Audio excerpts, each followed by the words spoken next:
कांग्रेस हरियाणा में लगातार 3 बार सत्ता के दंगल में मात खा चुकी है। अब 2029 के लिए कांग्रेस नए सिरे से तैयारी शुरू कर रही है। संगठन बनाने की प्रक्रिया शुरू हो चुकी है। कांग्रेस सबसे पहले जिलाध्यक्षों की नियुक्ति करने जा रही है। 33 जिलाध्यक्षों के लिए जहां एप्लीकेशन मांगी जा चुकी हैं, वहीं अब इंटरव्यू के दौर चल रहे हैं। जुलाई लास्ट तक कांग्रेस जिलाध्यक्षों की नियुक्ति करने का दावा कर चुकी है, ऐलान कर चुकी है। लेकिन 33 जिलाध्यक्षों में से 2 जिलाध्यक्ष ऐसे हैं जो कांग्रेस की तकदीर तय करने का काम करेंगे। 2 जिलाध्यक्ष ऐसे हैं जिनकी नियुक्ति कांग्रेस के लिए बड़े लेवल पर पॉजिटिव या नेगेटिव मैसेज देने का काम करेंगी। नमस्कार, मैं हूं कुलदीप शिवरान। आज हम खरी की न्यूज में चर्चा करेंगे हरियाणा के एक ऐसे जिले की जिसमें जिलाध्यक्षों की नियुक्ति कांग्रेस के लिए बेहद खास रोल अदा करने का काम करेगी। कांग्रेस के लिए 2 जिलाध्यक्ष बेहद डिसाइडिंग साबित होंगे। वो जिला है करनाल जिला।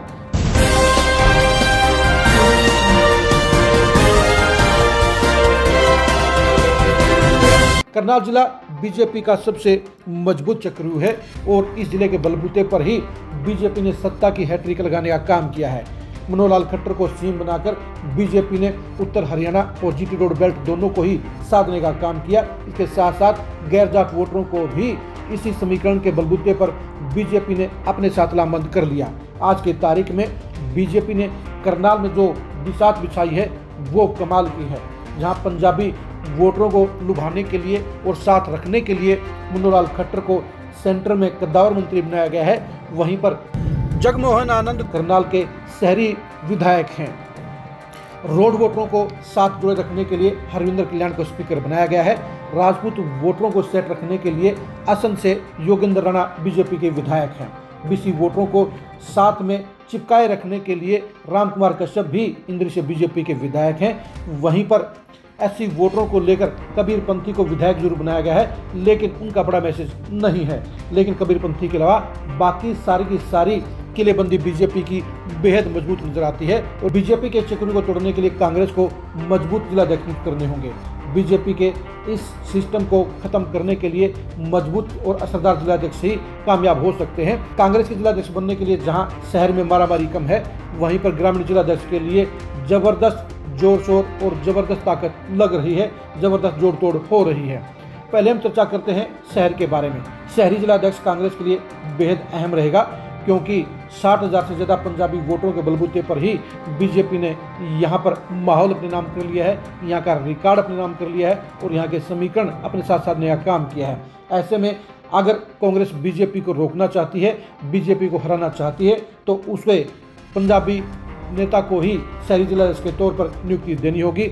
और पंजाबी जिलाध्यक्ष की दौड़ में निश्चय सोही और पराग गाबा 2 ऐसे नाम हैं जो इस समय सबसे ज़्यादा चर्चा में हैं। लेकिन इनमें से भी निश्चय सोही की दावेदारी सबसे मजबूत नजर आती है।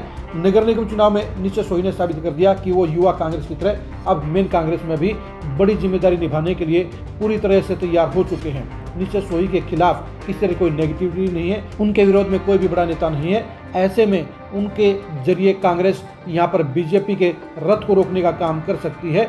जो तीसरे दावेदार हैं वो संजीव कंबोज हैं। संजीव कंबोज बीसी कैटेगरी के जरिए अपनी दावेदारी कर रहे हैं, लेकिन शहरी जिलाध्यक्ष के तौर पर बीसी जिलाध्यक्ष नहीं चल सकता है, क्योंकि बीजेपी को रोकने के लिए ये जरूरी है कि पंजाबी वोटरों में सेंध लगाई जाए और इसके लिए निश्चय सोही सबसे बेटर प्रत्याशी नजर आते हैं। वैसे पराग गाभा भी दौड़ में शामिल है, लेकिन पराग गाभा का आधा परिवार बीजेपी के साथ जुड़ा हुआ है, इसलिए वहां पर वो दमखम नजर नहीं आता है जो निश्चय सोही की दावेदारी में नजर आता है।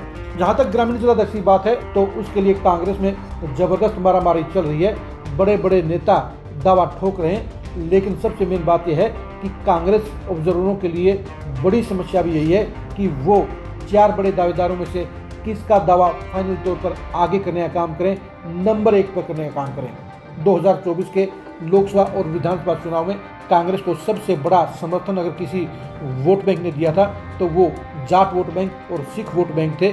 उनकी बदौलत ही दिवांशु बुद्धि राजा मुकाबले के करीब आ पाए थे। अब कांग्रेस को यह तय करना है कि वो जाट समुदाय को अपने साथ रखने के लिए, अपने साथ लामबंदी बनाए रखने के लिए किसी जाट नेता को जिलाध्यक्ष बनाने का फैसला लेती है या नहीं लेती है। जाट दावेदारों में भूपेंद्र लाठर उर्फ भूपी लाठर सबसे आगे नजर आते हैं। उनको रणदीप सुरजेवाला का समर्थन भी हासिल है। उनके साथ में कुमारी शैलजा का समर्थन भी आने की पूरी गुंजाइश है। यानी भूपी लाठर को जिलाध्यक्ष बनाकर कांग्रेस 3.5 लाख से ज्यादा जाट वोटरों को अपने साथ लामबंद करने का काम कर सकती है। जाट वोटरों की बड़ी संख्या ही भूपी लाठर की दावेदारी को मजबूत करती है। नंबर 2 के दावेदार हैं राजेश चौधरी। राजेश चौधरी रोड बिरादरी से हैं और रोड बिरादरी लगभग 1 दर्जन सीटों के ऊपर इम्पैक्ट डालने का काम करती है। आज की तारीख में रोड वोटर पूरी तरह से बीजेपी के साथ में खड़े हैं। बीजेपी ने हरविंदर कल्याण को टिकट बनाने का काम किया है। अगर कांग्रेस इस तोड़ को तोड़ना चाहती है तो वो राजेश चौधरी को जिलाध्यक्ष बना सकती है, क्योंकि रोड बिरादरी के वोट 5 हलकों में कंटिन्यू नजर आते हैं। ऐसे में उनकी दावेदारी को भी हल्के में नहीं लिया जा सकता, उन्हें भी पार्टी को गंभीरता से देखना होगा। जो तीसरे दावेदार हैं वो है बसंत राणा। बसंत राणा राजपूत बिरादरी से हैं। राजपूत बिरादरी भी आज की तारीख में 90% बीजेपी के साथ में खड़ी हुई है। सिर्फ गोरंडा हल्का ही ऐसा था जहां पर राजपूत वोटरों ने वीरेंद्र राठौर के पक्ष में कांग्रेस को वोट दिए थे। बाकी के 4 हलकों में राजपूत वोटरों ने बीजेपी का साथ देने का काम किया था। ऐसे में अगर कांग्रेस राजपूत वोटरों को पूरे जिले में अपने साथ लेना चाहती है, ऐसे में बसंत राणा को जिलाध्यक्ष बना सकती है। लेकिन ये भी सच्चाई है कि आज की तारीख में सरकार से काम कराने के लिए राजपूत समुदाय के ज़्यादातर लोग योगेंद्र राणा के पास में जाते हैं। सत्ता में राजपूत वोटरों का साथ लेना बीजेपी के मुकाबले में कांग्रेस के लिए बेहद मुश्किल होगा। ऐसे में बसंत राणा की मजबूत दावेदारी के ऊपर भी सवालिया निशान लग जाता है।